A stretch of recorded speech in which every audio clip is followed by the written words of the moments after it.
'cause you don't have to put on the red light. Okay, enough of that. Hey, okay, so you're here because you want to learn how to play or how to transition between a open chord and a bar chord. I get this question all the time from folks, so let's break this down. Really, when it comes to guitar, everything can be broken down. If you're not breaking things down and you're frustrated with guitar, it's because you're not breaking things down or slowing them down enough. Because guitar can be challenging. It is for everybody. It was for everybody in the beginning. Jimi Hendrix and all, you know? So we got to break things down. So let's talk about it. So let's just say we're going from an A minor to a G major, and we're playing a bar chord, okay, for the G major, okay? Of course we could play it open, but let's say we don't want that. We want that bar chord sound, okay? Now, you're probably saying to yourself, I can play the A minor fine, and I can kind of play the bar chord fine, but when I'm transitioning, I'm lost, right? Okay, so let's think about this for a minute. We have an A minor chord, right? And we have a G major bar chord. So that's two separate tasks. Then moving back and forth between them is a third task, okay? So right there, out of the gate, we've got to break this down. We can't just go back and forth between two chords. I mean, technically you could, but we're trying to not get frustrated. And if you're watching this video, you're probably frustrated with trying to go back and forth between these chords. So we got to do this separately. So what I want you to do is I want you to be able to play whatever chord. Right now I'm just saying it's an A minor, but whatever the two chords are for you. And by the way, I'm saying two chords because you really only want to transition between two chords. You add a third chord in there, now you're juggling with too many balls, okay? If you're juggling, you have a problem juggling too many balls, you get rid of one. Try that. That's a problem, you get rid of another, etc. Okay, so that's what we're doing here. Just get that A minor down. I'm telling you, this is going to get you where you want to get to quicker.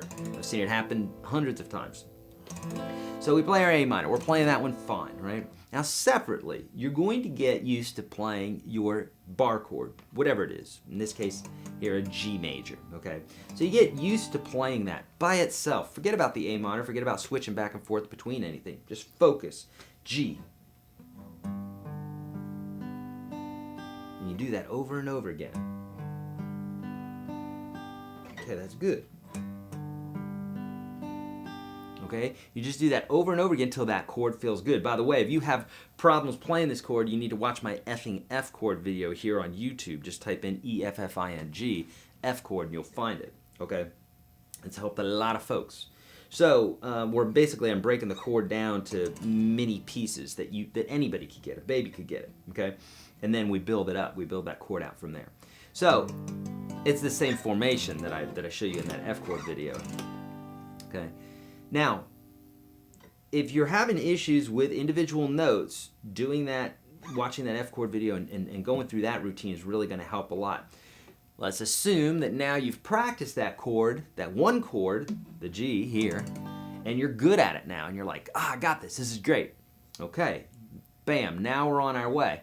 Now, you've got to make sure you got that A minor, or whatever your open chord is that you're going back and forth between.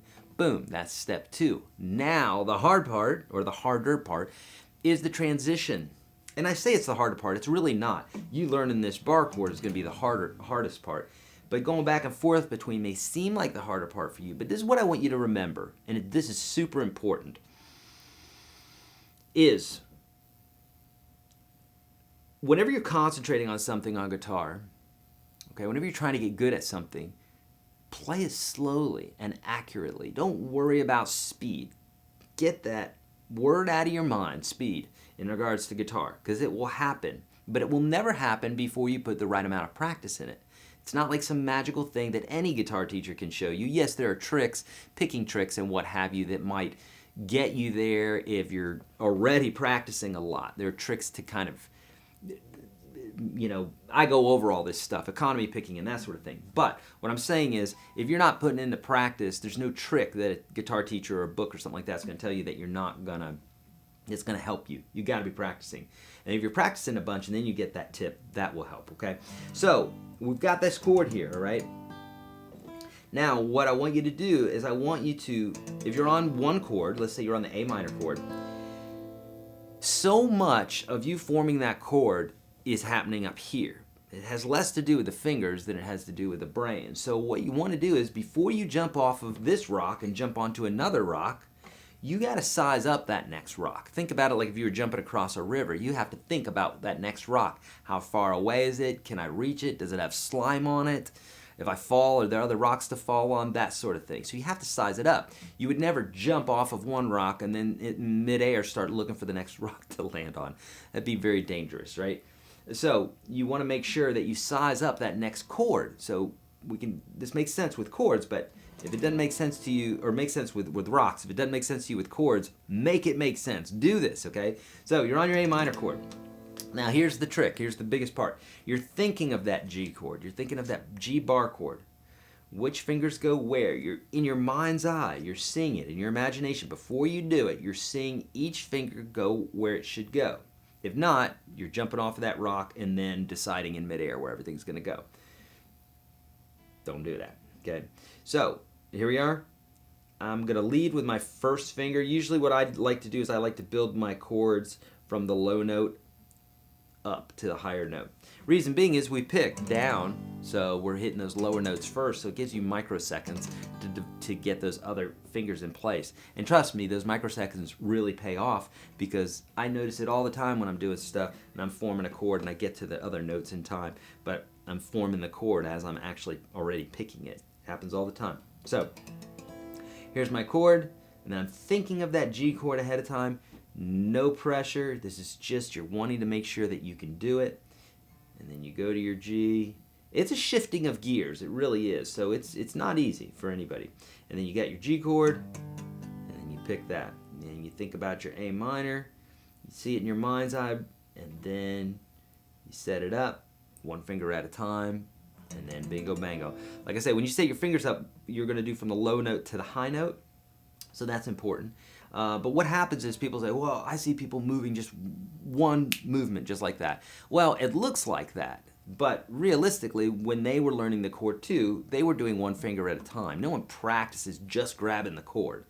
There's no need to do that. It's just, there's no need to. There's no bravado or ego here. We just want to learn to play the freaking guitar, right? So one note at a time, but those people that are grabbing those chords, like me, watch, looks like I'm just grabbing the chord, but realistically, when I'm forming that chord, nice and slowly, it's one finger at a time. Now that has worked into my routine so much that now it obviously looks like one movement. And it is technically, but there are also, we could dissect it and say there are fingers going down before other fingers. 100% that's true every single time. But in our, the way we view time, it looks like it's happening all at once, okay? So now that you've got your chord, those two chords down, then what you're going to do is you're going to slowly transition between each chord, just like this. You don't even have to strum. The idea here is to make sure that your fingers are going in the right place, and make sure your fingers are going in the right place and doing that accurately and at whatever time it takes you to do it. Now, what's going to get this faster? Repetition. I wish there was a secret, but there's not. This is repetition. After knowing what to do like this, just doing it over and over again. When can you get that time in? Well, when you're watching TV, you just sit there and go back and forth between these chords. I do this all the time. I'll sit there and just noodle a lick, watching Westworld or whatever I'm watching that week, and I'll just sit there and noodle that lick over and over again for hours, and then you get good at it doing that. All right, my friends? Hey, that's all I got for you today. Hopefully this helped. If it did, share it. Would you do that? If I helped you today, please share this. And subscribe, all right? You know how to do that. I'm on Facebook and Twitter and all those fun places, so please hit me up there if I can help you out with anything. This is my job, and I love to do it. Leave your comments below if you have anything that you can help other folks out with, then leave those comments there. Would love to hear what you have to say. And as always, my friends, be kind to all beings. Don't trust a man. Practice your guitar. See you.